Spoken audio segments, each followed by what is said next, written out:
حدیث پاک میں آتا ہے صحیح بخاری میں 7 اشخاص ایسے ہیں قیامت کے دن کڑکتی دھوپ میں جب کوئی سایہ نہیں ہوگا اللہ انہیں اپنے عرش کا ٹھنڈا سایہ عطا فرمائے۔ حضور فرماتے ہیں کہ میں نے اپنے رب کی زیارت کی۔ حضرت عبداللہ ابن عباس فرماتے ہیں کہ میرا گمان ہے کہ یہ حضور کسی خواب کی کہانی سنا رہے ہیں۔ تو ارشاد فرمایا کہ جب میں نے اپنے رب کی زیارت کی تو میرے رب نے مجھے کہا کہ یہ فرشتے جو ملائے اعلیٰ میں بحث کر رہے ہیں یہ کس امر میں گفتگو کر رہے ہیں۔ فرشتے کسی معاملے میں تکرار کر رہے تھے، تو ان کی گفتگو کس عنوان سے ہے؟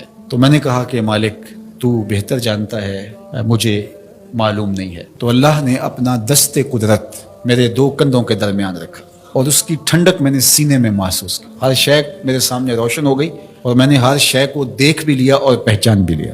تو پھر میرے رب نے کہا کہ اب بتاؤ، تو ظاہر ہے اس کا دست قدرت میرے 2 کندھوں کے درمیان آیا، ہر شے میرے سامنے آ گئی۔ تو میں نے عرض کی یا اللہ، یہ کفارات اور درجات کے بارے میں آپس میں بحث کر رہے ہیں، وہ کفارات کیا ہے؟ نماز کے بعد مسجدوں میں رک جانا، دوسری نماز پڑھ کے جائیں گے۔ اس پر فرشتے ملائے اعلیٰ میں عالم بالا میں بیٹھ کے گفتگو کر رہے ہیں۔ اللہ اکبر، یہ کتنا بڑا عمل ہے کہ جس پر فرشتے کہہ رہے ہیں بلے بلے، کیسے وہ لوگ ہیں جو ایک نماز کے بعد دوسری نماز کے لیے رک جاتے ہیں۔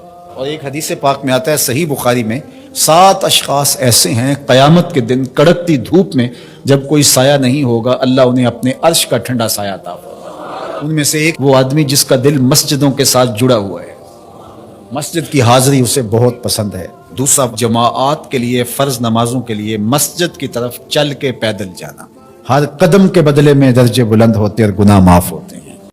اللہ اکبر۔ یہ طلب کی گئی کہ دعا کیجئے کہ میرا گھر مسجد سے نیڑے ہو، تو کہا نہیں، تم جتنے قدم چل کے آتے ہو اتنے تمہارے گناہ معاف ہوتے ہیں، اتنا ہی تمہیں ثواب ہوتا ہے۔ تو یہ چل کر کے آنا گناہوں کا کفارہ ہے۔